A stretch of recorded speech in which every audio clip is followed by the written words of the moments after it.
Não sei se vocês viram aí, ó, o Vasco fechou hoje a contratação do... Antes da gente falar do jogador que tá chegando, eu queria fazer uma pergunta aí, tanto pro Edu quanto pro Léo, que é sobre o momento atual do Vasco, né? Mas assim, ó, o Vasco hoje parece que assinou acordo aí com um atacante, né? Pablo Veguete, eu não sei se fala assim, né? E enfim, já tá agora dando da entrada na documentação, né? Então parece que tá tudo certo aí com esse atacante. Mas te perguntar aí, a gente falar sobre essa contratação aí, o Vasco, na visão de vocês, Léo, Edu aí, a galera até do chat, vocês enxergam que o Vasco já caiu ou vocês ainda enxergam que hoje que é a última data para fechar, né, a contratação, que teria que ter fechado até hoje, né? Então, assim, a janela fecha hoje às 23h59, né? Mas se vocês acham que ainda dava tempo aí se tivessem trazido aí uns 3 ou 4 jogadores grandes aí, o restante dos jogos que a gente tem, daria ou o Vasco já caiu? Agora o pensamento aí desses caras é trazer jogadores aí pro restante do campeonato para não fazer mais vergonha do que eles estão fazendo. Como é que vocês enxergam isso aí, Edu? Se quiser começar, o Léo. Vai lá, Edu. Manda ver aí, Edu. Olha, então, a grande problema é o seguinte, hoje fica muito difícil para o torcedor imaginar que o Vasco vai conseguir sair dessa situação. Por quê? Porque o Vasco não está competindo no campeonato. Essa é a grande questão, né? O Vasco não compete. Ele virou o bônus do campeonato.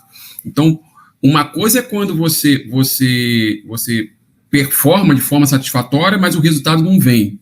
Aí é uma coisa. Isso passa a esperança para o torcedor de que, não, olha, pô, a bola não está entrando, né? Mas o time está jogando bem, o time está envolvendo o adversário, e por azar ali, ou por outros, ou uma falta de confiança, enfim, ou uma ansiedade, a bola não está entrando. Isso é uma coisa. E isso passa a esperança, independentemente da situação do time no campeonato, passa uma esperança de que, não, de repente pode mudar. Agora, a grande questão é o seguinte, que o Vasco, ele não está competindo, então a performance é muito ruim, apesar de que com a entrada do novo treinador, ele fez algumas modificações no modelo de jogo ali que deu para enxergar uma evolução, só que é o seguinte, o problema é que hoje a gente não precisa só da evolução, a gente precisa de resultado, né? Resultado imediato para tentar sonhar com a possibilidade de não cair, né? E quando os resultados não vêm, o torcedor ele não quer enxergar, ele não vai enxergar a evolução,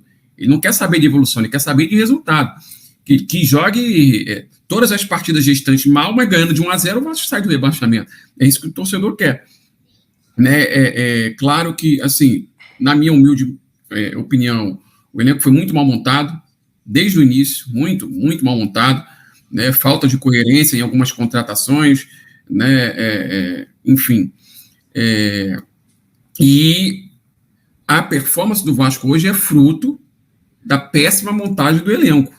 Hoje nós estamos sofrendo as consequências. Aí foram para a segunda janela, por exemplo, vou dar só um exemplo aqui para deixar o Léo falar. O Vasco, no início do ano, tentou contratar jogadores, ou contratou jogadores sem ter treinador.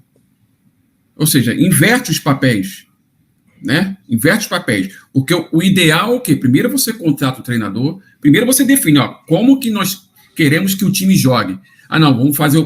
A gente quer que o time jogue de forma propositiva, propondo o jogo? Beleza. Ah, não, vamos baixar as linhas, vamos jogar de forma reativa, no contra-ataque. Tá. A partir daí, da escolha do perfil de time que você quer, você contrata o técnico que tenha como característica jogar nesse perfil que você estipulou, né? Então, eu quero jogar de forma reativa, mas vou contratar um técnico propositivo. Não vai funcionar, né? Então, você contrata o treinador de acordo com o perfil que você definiu do time, né? E a partir daí, né, o treinador, com o seu conceito de futebol, né, com a sua forma de pensar e jogar de forma reativa, ele vai trazer as peças que ele julga, ou então ele vai dar o aval, né, se tiver autonomia, para trazer as peças que ele julga ser necessário, né, que essas peças encaixem no modelo de jogo que vai ser proposto para, no final, ter o rendimento que todos esperam, né? E o Vasco estava contratando jogador sem ter técnico, né? Contrata jogador sem ter técnico. Da mesma forma fez agora com o zagueiro Maicon, né? Um jogador que a gente não questiona a carreira dele, teve excelentes momentos, só que nesse momento a carreira dele está se caminhando para o fim de carreira, né? Não é à toa que não estava jogando no Santos, né? Não estava jogando no Santos, aí trouxeram o jogador, né? Sem ter técnico, né? Aí contratam um técnico, o técnico com uma semana já detectou que o jogador não vai servir para ele, ou seja, o jogador chegou, jogou um jogo, 2 semanas depois já foi descartado, né? E o dinheiro que foi gasto, né? E que vai ser gasto com pagamento de salário do jogador. Isso é só um exemplo, né, da incompetência do departamento de futebol da SAF do Vasco. Né? Então, assim, isso tudo influencia. Agora estão indo atrás de outro zagueiro. Acho que quase fecharam com o zagueiro do River.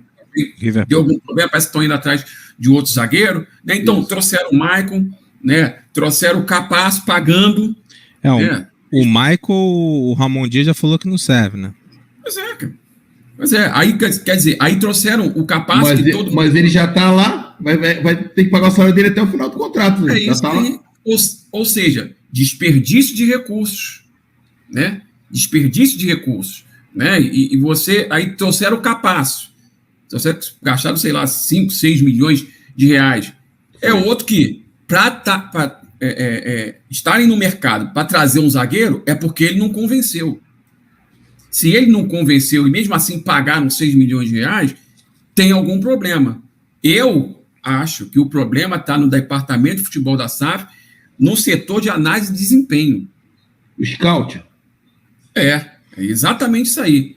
Quem foram as pessoas que julgaram que o Capasso teria condições de ser titular a ponto de balizar a contratação do cara e gastar milhões e o cara chegar aqui e simplesmente agora vão no mercado de novo. Então, percebe? Então são muitos erros, né, que trouxeram o Vasco essas consequências. Claro que matematicamente nós temos chance, mas os resultados precisam aparecer de imediato.